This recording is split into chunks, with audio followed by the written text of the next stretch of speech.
ሰላም ጤና ይስጥልን የተወደዳችሁ ተመልካቾቻችን እንደምን ቆያችሁ? ከከፋ ማህበረሰብ ቴሌቪዥን ለሰዓት የተዘጋጁ ዜናዎችን ይዘን ቀርበናል። ከዜናዎቹ ጋር ጽዮን ታደለ ነኝ። አብራችሁን ቆዩ። በቅድሚያ አጫጭር ዜናዎችን እነሆ። የአዲ ወረዳ ምክር ቤት አራተኛ ዙር 13ኛ ዓመት 30ኛ መደበኛ ጉባኤ እያካሄደ ነው። የህብረተሰቡን የልማትና የመልካም አስተዳደር ችግሮችን በዘላቂነት በመቅረፍ ዘላቂ መፍትሄ ከመስጠት አንጻር የተጀመሩ ስራዎች መጠናከር እንዳለባቸው ተጠቁሟል። ሪፖርቱን መነሻ በማድረግ በየደረጃው የሚገኙ ምክር ቤት አደረጃጀቶችን ይበልጥ የማጎልበት፣ የምክር ቤቱን ፎረም ማጠናከር፣ የህብረተሰቡን የልማት ተሳትፎ ማጠናከር፣ የአካባቢውን ሰላምና ደህንነት የማረጋገጥና በቅንጅት የመስራት ጉዳይ ከምክር ቤቱ አባላት ከተነሱ ጥያቄዎች መካከል ዋነኞቹ ናቸው።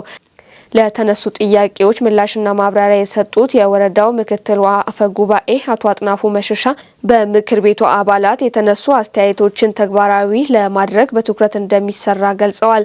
ይህንን ከግብ ለማድረስ የምክር ቤቱ አባላትና ባለድርሻ አካላት አስፈላጊውን ድጋፍና ክትትል እንዲያደርጉ አስገንዝበዋል። የምክር ቤቱ ፎረም በየወቅቱ ለማካሄድና ከማጠናከር አኳያ የበጀት እጥረት ማነቆ መሆኑን የገለጹት ምክትል አፈ ጉባኤው ችግሮቹን ለመፍታት የወረዳው አስተዳደር አስፈላጊውን ድጋፍ እንዲያደርግ ጠይቀዋል። መረጃውን ያደረሰው ሳሙኤል ቆጭቶ ነው። በከፋ ዞን ጌሻ ወረዳ ገቢዎች ጽህፈት ቤት የ2019 በጀት ዓመት የደረጃ ለግብር ከፋዮች የቀን ገቢ ግመታ ስራ ንቅናቄ መድረክና የቀጣይ ተግባራት ላይ ያተኮረ ውይይት መድረክ አካሂዷል። የጌሻ ወረዳ ዋና አስተዳዳሪ አቶ ካሳሁን ገብሬ እንደተናገሩት በወረዳው ፈጣንና ቀጣይነት ያለው ልማትና መልካም አስተዳደር እንዲሰፍን ኢኮኖሚ ከሚያመነጨው ሀብት የሚገኘው ግብር በወቅቱ መሰብሰብ ያስፈልጋል ብለዋል። የጌሻ ወረዳ ምክትል አስተዳዳሪና ገቢዎች ጽህፈት ቤት ኃላፊ አቶ ታከለ አለማየሁ በበኩላቸው በወረዳው የ2019 በጀት ዓመት የታቀዱትን ሁለንተናዊ የልማትና የመሰረተ ልማት ጥያቄዎችን ለመመለስ አስተማማኝ የውስጥ ገቢ መሰብሰብ ወሳኝ ነው ብለዋል። ተሻሽሎ የመጣው አዲሱ የገቢ ግመታ አዋጅ ወቅቱን የጠበቀና የዲጂታሉን ስርዓት የተከተለ እንደሆነ ያብራሩት አቶ ታከለ አላስፈላጊ የግብር ስወራን የሚገታ ነው ሲሉም ገልጸዋል ሲል የዘገበው የጌሻ ወረዳ መንግስት ኮሚኒኬሽን ጉዳዮች ጽህፈት ቤት ነው። በተጠናቀቀው በጀት ዓመት 702 ሚሊዮን 715536 ብር ገቢ መሰብሰቡን የጊምቦ ወረዳ ገቢዎች ቅርንጫፍ ጽህፈት ቤት አስታወቀ። በአጠቃላይ በ2018 ዓመተ ምህረት 656 ሚሊዮን 272568 ብር ለመሰብሰብ ታቅዶ 702 ሚሊዮን 715538 ብር ለመሰብሰብ እንደተቻለ የገለጹት የጊምቦ ወረዳ ገቢዎች ቅርንጫፍ ጽህፈት ቤት ኃላፊ አቶ ያሬድ ደሳለኝ ይህ አፈጻጸም በፐርሰንት ሲሰላ 107% ማከናወን ተችሏል ማለታቸውን የወረዳው መንግስት ኮሚኒኬሽን ዘግቧል። በቀጣዩ 2019 በጀት ዓመትም ከ1 ቢሊዮን ብር በላይ ለመሰብሰብ ታቅዶ ወደ ስራ ለመግባት ቅድመ ዝግጅት መጠናቀቁን የገለጹት አቶ ያሬድ በተጠናቀቀው በጀት ዓመትም የላቀ ገቢ እንዲሰበሰብ አብሮ ለሰሩ ባለድርሻ አካላት ምስጋናቸውን አቅርበዋል።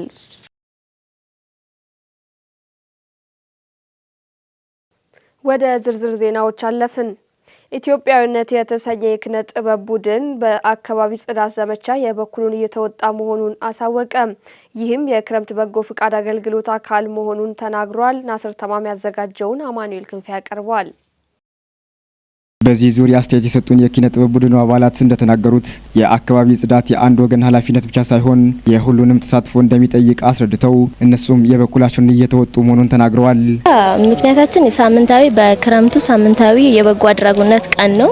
ዛሬ ለኛ ሌላም በኢትዮጵያዊነት የኪነ ጥበብ ቡድን ሲሆን የኢትዮጵያዊነት ኪነ ጥበብ ለከተማው ህዝብ እንደ መዝናኛ አድርገን ኮንሰርት አዘጋጅተን እየጠበቅናቸው በዛውም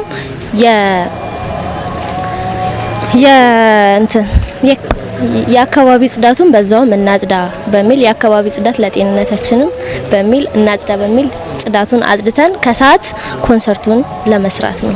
ሰውን ለማዝናናት የአካባቢውን ሰው ለማዝናናት ብለን አስበናል። ምክንያታችን ከተማችን እንዲጸዳ የፈለግንበት ምክንያት በመጀመሪያ ደረጃ ከዚህ በፊትም እቅድ ነበረን ለማጽዳት፣ ግን እቅዳችን ቢሆንም አልተሳካልንም። ግን ዛሬ ፈጣሪ ብሎ አንድ ቀን ተነስተን ለማጽዳት መተናል። ዋና ምክንያታችን ደግሞ የኛ ከተማ አድጋና በልጽጋስ ለማየት ሁላችንም ነው የምንፈልገው። ለዚህ በቃ ከተማችንን ሁሉም ህብረተሰብ ወጥቶ እንዲያጸዳ ለማልፈልጋል። አባላቱ በተጨማሪ የአካባቢን ጽዳት እውን ለማድረግ ሁሉም የበኩሉን እንዲወጣም ጠይቀዋል።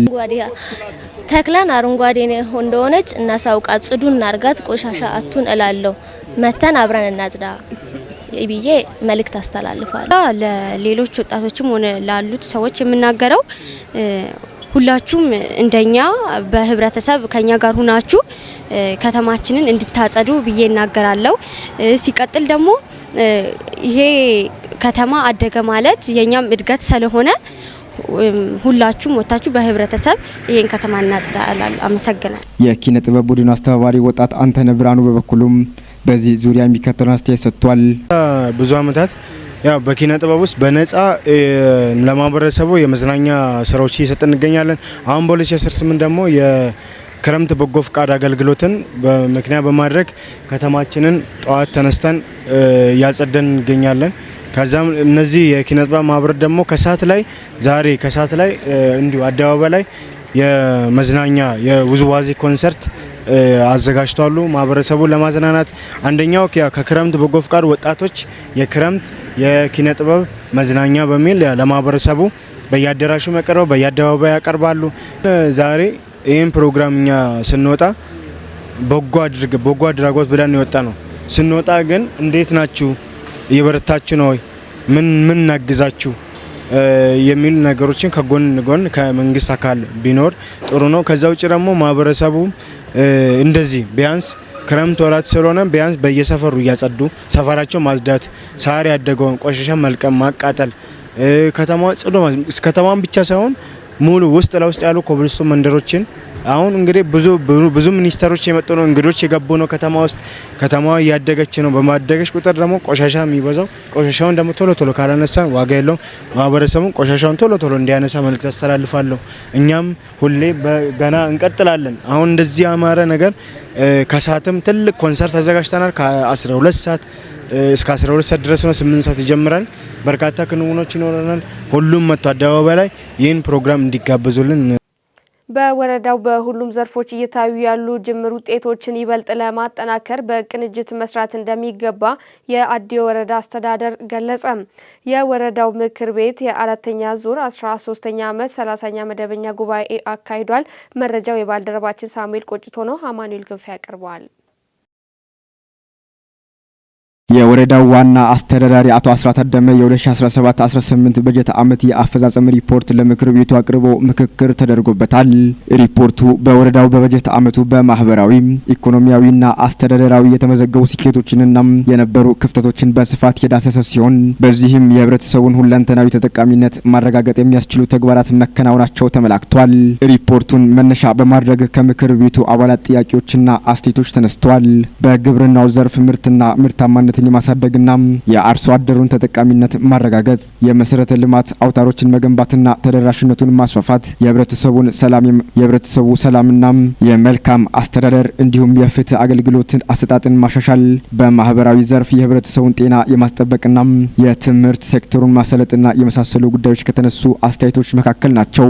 ከምክር ቤቱ ለተነሳላቸው ጥያቄዎችና አስተያየቶች ምላሽና ማብራሪያ የሰጡት የወረዳው ዋና አስተዳዳሪ አቶ አስራት አደመ በወረዳው በ2017-18 በጀት ዓመት በግብርናው ዘርፍ ምርትና ምርታማነትን ለማሳደግ የምግብ ሉዓላዊነትን ለማረጋገጥና የአርሶ አደሮችን ኑሮ በማሻሻል ረገድ በተሰራው ስራ አበረታች ውጤት ተመዝግቧል ብለዋል።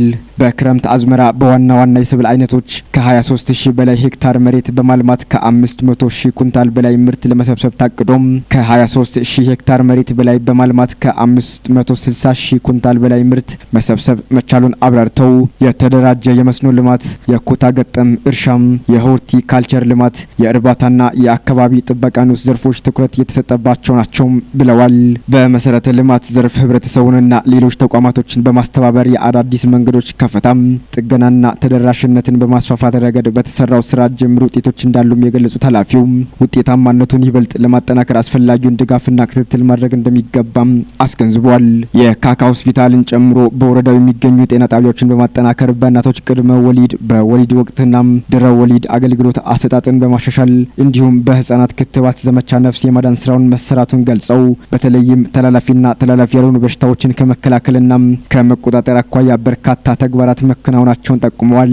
በትምህርት ዘርፍ የትምህርት ቤቶችን ደረጃ ለማሻሻል የመምህራንን አቅም ለመገንባት የትምህርት ቁሳቁሶችን ለማሟላትና የተማሪዎችን ምገባ ለማጠናከር በህብረተሰብ ተሳትፎ በተሰራው ስራ አመርቂ ውጤት ማስመዝገብ መቻሉንም ገልጸዋል። ይህም ተጠናክሮ መቀጠል እንዳለበትም አስገንዝቧል። የወረዳውን ሰላምና ጸጥታ በማስጠበቅ ረገድ የህብረተሰቡን ግንዛቤ በማሳደግና ከተለያዩ የሃይማኖት ተቋማት ጋር በየጊዜው በመወያየት የአካባቢውን ሰላምና ደህንነት ማስፈን መቻሉንም አመላክቷል።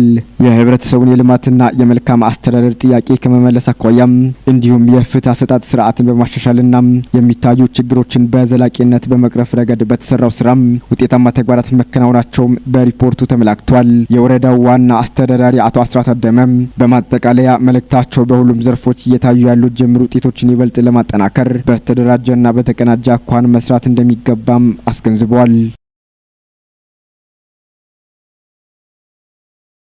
በመግባባት መንፈስ እየመከሩ መሆናቸውን የዋናው ሀገራዊ ምክክር ጉባኤ ተመካካሪዎች ተናገሩ። ምክክሩ የዘመናት ጥያቄዎችን መልስ እንደሚያስገኝ እምነታቸው መሆኑን ገልጸዋል። ዘገባው የኢዜአ ነው። ስንሻው እንድሞ ያቀርበዋል።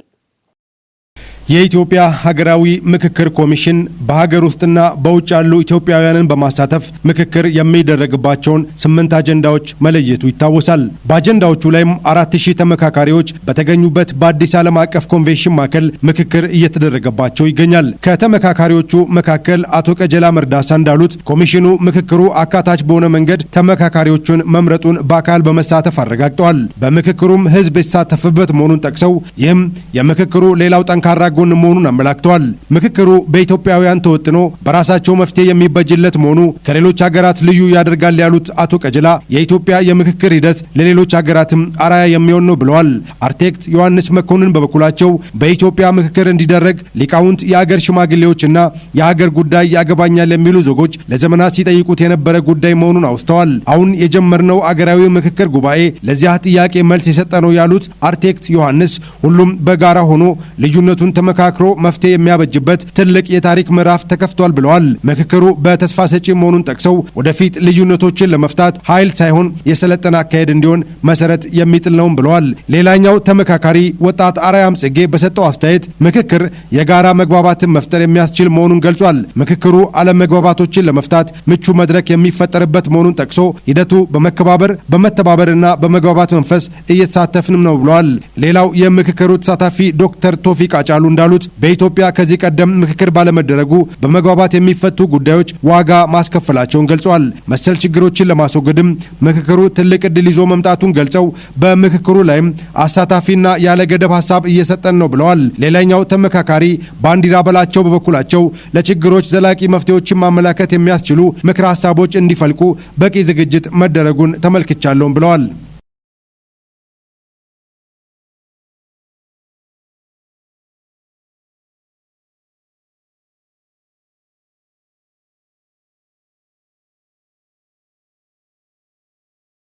የኮይሻ ኃይል ማመንጫ የመጀመሪያ ምዕራፍ የስትራክቸራል ኮንክሪት ሙሌት ስራ መጠናቀቁን የፕሮጀክቱ የሲቪል መሐንዲስ አስታወቀ። የግድቡ የአርማታ ሙሌት ግንባታ ከመከናወኑ በፊት ከ7 ሚሊዮን ሜትር ኪዩብ በላይ አፈር የማንሳት ስራ መሰራቱ ተጠቁሟል። ከኢትዮጵያ ኤሌክትሪክ ኃይል የተገኘው መረጃ መቅደስ ተሾመ ታቀርባለች። መሐንዲሱ አቶ ይታገሶ አያለው እንደተናገሩት ፕሮጀክቱ በኢትዮጵያ የኃይል ልማት ዘርፍ ከታላቁ የኢትዮጵያ ህዳሴ ግድብና ከግቤ 3 የኃይል ማመንጫ ጣቢያዎች ቀጥሎ 3ኛ ደረጃ ላይ የሚገኝ ነው። የግድቡ የአርማታ ሙሌት ግንባታ ከመከናወኑ በፊት ከ7 ሚሊዮን ሜትር ኪዩብ በላይ ልል አፈር የማንሳት ስራ መሰራቱን ተናግረዋል። በአሁኑ ወቅት ከ7.725 ሚሊዮን ሜትር ኪዩብ የአርማታ ሙሌት ውስጥ ከ6.2 ሚሊዮን ሜትር ኪዩብ በላይ የአርማታ ጥቅጥቅ ሙሌት መጠናቀቁንም ነው የጠቆሙት። ግንባታውን ለማፋጠን በሁለት ፈረቃ ለ24 ሰዓታት እየተሰራ መሆኑን የገለጹት አቶ ይታገሱም በየወሩ አማካይ ከ100,000 ሜትር ኪዩብ በላይ የአርማታ ጥቅጥቅ ሙሌት እየተከናወነ እንደሚገኝ ገልጸዋል። ግድቡ አሁን የደረሰበት ከባህር ወለል በላይ ያለው ከፍታ 623 ሜትር ሲሆን ይህም የግድቡ ቁመት አሁን ላይ 136 ሜትር እንዲሆን ማስቻሉን አንስተዋል። እንደ አቶ ይታገሱ ገለጻም ግድቡ ሲጠናቀቅ ከባህር ወለል በላይ ያለው ከፍታ 688 ሜትር ሲሆን አጠቃላይ ቁመቱም 201 ሜትር ይደርሳል። የመጀመሪያው ምዕራፍ የስትራክቸራል ኮንክሪት ሙሌት ስራ መጠናቀቁን ተከትሎም የሁለተኛው ምዕራፍ የኮንክሪት ሙሌት ለመጀመር የሚያስችሉ የቅድመ ዝግጅት ስራዎች በመከናወን ላይ እንደሚገኙ አስታውቀዋል። ግድቡ እያንዳንዳቸው 300 ሜጋዋት የማመንጨት አቅም ያላቸው 6 ተርባይኖች ያሉት መሆኑን ጠቁመው በአሁኑ ወቅት የኤሌክትሮሜካኒካል የተከላ ስራ የሁሉም ተርባይኖች ክፍሎች በምርት ሂደት ላይ መሆናቸውን አብራርተዋል። የግድቡ የውሃ ማስተንፈሻ በሮች ግንባታን ለማጠናቀቅ 7.7 ሚሊዮን ሜትር ኪዩብ የልል አፈርና የጠንካራ አለት የቁፋሮ ስራ የተከናወነም ሲሆን የስትራክቸራል የአርማታ ሙሌት ስራውም 45 በመቶ መጠናቀቁን ገልጸዋል። የግድቡ ግንባታ እየተከናወነ የሚገኘው በምስራቅ አፍሪካ ስምጥ ሸለቆ አካባቢ በመሆኑም በቁፋሮ ወቅት የሚያጋጥመው የተለያዩ የአለት አካላት ግድቡን በሚገባ መሸከም እንዲችሉም በዘመናዊ ቴክኖሎጂ የታገዘ ስራ መከናወኑን አንስተዋል። በዚህም በፕሮጀክቱ ላይ እየተሳተፉ የሚገኙ የሀገር ውስጥ ባለሙያዎች የቴክኖሎጂና የእውቀት ሽግግር ተጠቃሚ መሆን መቻላቸውን የገለጹት አቶ ይታገሱም ይህም ወደፊት ሀገሪቱ በምታከናውናቸው መሰል ግዙፍ ፕሮጀክቶች ላይ የበኩላቸውን አስተዋጽኦ ለማበርከት እንደሚያስችላቸው አስታውቀዋል። ግድቡ ሲጠናቀቅ የሚፈጥረውን ሰው ሰራሽ ሐይቅ በአካባቢ ያለውን የቱሪዝም መስህብነት ከፍ እንደሚያደርገው መግለጻቸው ከኢትዮጵያ ኤሌክትሪክ ኃይል ያገኘነው መረጃ ያመላክታል። መንግስት በገበታ ለሀገር መርሃ ግብር በኩል ዘርፉን ለማነቃቃት የሰጠውን ትኩረት በመደገፍ በፕሮጀክቱ አካባቢ የተለያዩ ስራዎች እየተከናወኑ እንደሚገኝም ተናግረዋል። ኢትዮጵያ በቀጠናው ሽብርተኝነትን በመከላከል ረገድ ግንባር ቀደም ሚናዋን እየተወጣች እንደምትገኝ የውጭ ጉዳይ ሚኒስትር ዴኤታ አምባሳደር ሀድራ አበራ ገለጹ። የአፍሪካ ህብረት የሰላምና ደህንነት ምክር ቤት 1354ኛ የሚኒስትሮች ስብሰባውን በበይነ መረብ አካሂዷል። ከሚኒስትሩ መረጃ የተገኘውን አብይ ብርሃኑ። ስብሰባው በአፍሪካ ሽብርተኝነትና በአመጽ የታጀበ ጽንፈኝነትን መከላከል በሚቻልበት ሁኔታ ላይ ያተኮረ ነው። የውጭ ጉዳይ ሚኒስትር ዴኤታ አምባሳደር ሀድራ አበራ በስብሰባው ላይም ተሳትፈዋል። አምባሳደር ሀድራ አበራ ዓለም አቀፍ ሽብርተኛ ቡድኖች በአፍሪካ ሰላምና ደህንነት የደቀኑትን ስጋት አንስተዋል። የሽብርተኛ ቡድኖች ዲጂታል አማራጮችና ማህበራዊ ሚዲያን ጨምሮ ቴክኖሎጂዎችን በመጠቀም አባላትን ለመመልመል ፕሮፓጋንዳ ለማሰራጨትና ጽንፈኝነትን ለማስፋፋት እየተጠቀሙበት እንደሚገኝም አመልክተዋል። ዓለም ላይ ያሉ ለውጦችን ከግምት ውስጥ በማስገባት የአፍሪካን ተጠባባቂ ኃይል ወደ ስራ ማስገባትና የአፍሪካ ሀገራት በደህንነትና አስተዳደር ያላቸውን ትብብር ማጠናከር የሚያስችሉ አህጉራዊ አሰራር ማዕቀፎችን በሚገባ መተግበር እንደሚገባ አጽንኦት ሰጥቷል። አምባሳደር ሀድራ ኢትዮጵያ የሀገር ውስጥ ሽብርተኝነት ነቀርሳን ለማስወገድ እየጣረች እንደምትገኝም አንስተዋል። የተወደዳችሁ ተመልካቾቻችን ከከፋ ማህበረሰብ ቴሌቪዥን ለሰዓቱ የተዘጋጁ ዜናዎች እነኚህን ይመስሉ ነበር። ዜናዎቹን ወደ እናንተ ሳደርስ ጽዮን ታደለ ቆይታ አደረግኩ። ቀሪ የጣቢያችን መሰናዶች ይቀጥላሉ። በያላችሁበት ሰናይ ጊዜ